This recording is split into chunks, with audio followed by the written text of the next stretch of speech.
There are growing calls now for the superintendent of the Newberg School District to step down as the district finds itself in a huge financial crisis. Earlier this month, the school board held a meeting and learned they were nearly $4 million in the hole. It came after an independent audit of the district's budget that was presented at a special board meeting last week.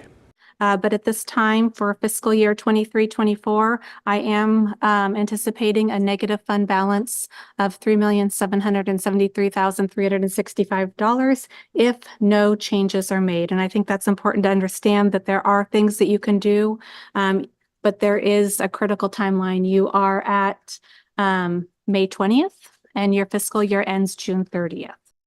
Now, parents and teachers in the district say they were blindsided by this news.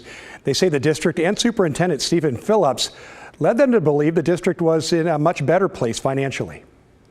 There's need to be a cut of 20% next year. No school district in Oregon has ever had that. And they overspent the district funds by almost $11 million. And they didn't even know how to, they were telling the school board the entire year up until May 7th even, that they were going to end in the black. And that next year we'd have a beginning fund balance of $8.2 million. And they were wrong.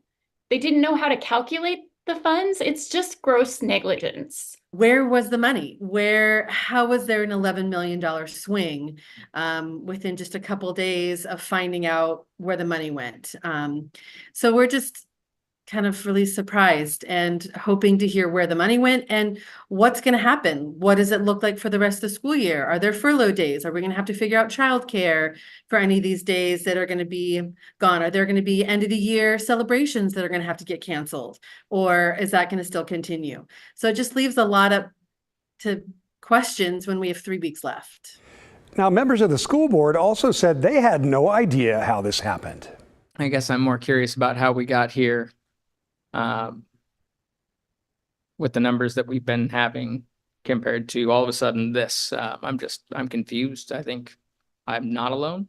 I don't know if there are answers or if this is the time or place, but this is bad. This is really, really not good. There's 2 things that are over $1 million, and how can we be so far off and not be aware of this before last board meeting? An online petition is calling for Superintendent Phillips to be removed. He doesn't have any real power, but more than 1,200 people have signed it. We talked to Superintendent Phillips this week. He says he gets why parents are upset with him. But I think it's fair to say I understand.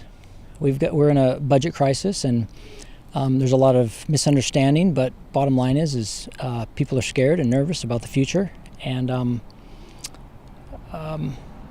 responsibility lies with me.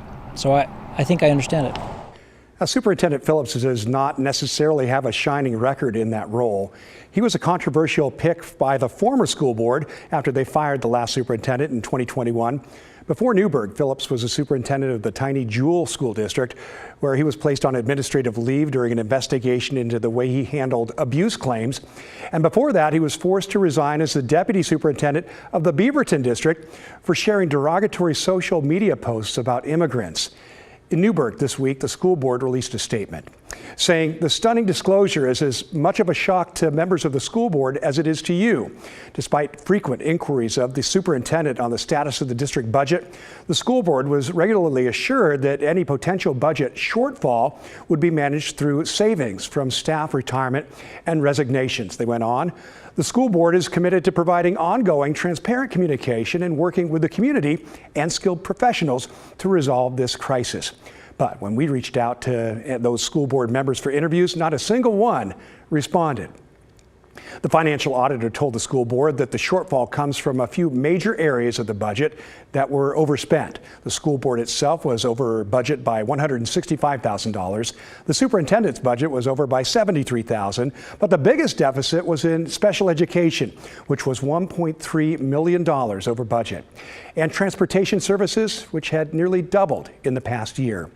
Well, the board said those costs went over because of student needs. With special education, the board doesn't know what kind of needs a student will have until they show up. And the people meeting those support needs are often hourly contractors. And this year, those hours were higher than expected, apparently much higher. As for transportation, the board says they'll be reviewing their contracts and invoices to find out why they went so far into the red. The district is also seeing falling enrollment. This graph shows the drop since 2012. You see students are in orange and teachers are in blue. Those two lines, well, they should be a lot closer. The auditor says there are more teachers than the district needs now. The superintendent tells us they also got a lot less money from the state than they were expecting and had budgeted for. And according to the auditor, legal fees from several lawsuits against the school board also took a toll on the budget. Longtime viewers of the story will remember the lawsuits over the district's political symbols ban that started as a ban on Pride and Black Lives Matter displays. The school board lost those lawsuits and another one for violating public meetings laws and now needs to pay legal fees. Now the board has to figure out how to make up the difference. Superintendent Phillips says cuts will be made and they'll be significant. Teachers will lose their jobs and programs will be cut. The auditor says right now the board's best option is to get a short-term loan to cover the shortfall. But some board members question whether the board's credit rating was good enough to get a loan.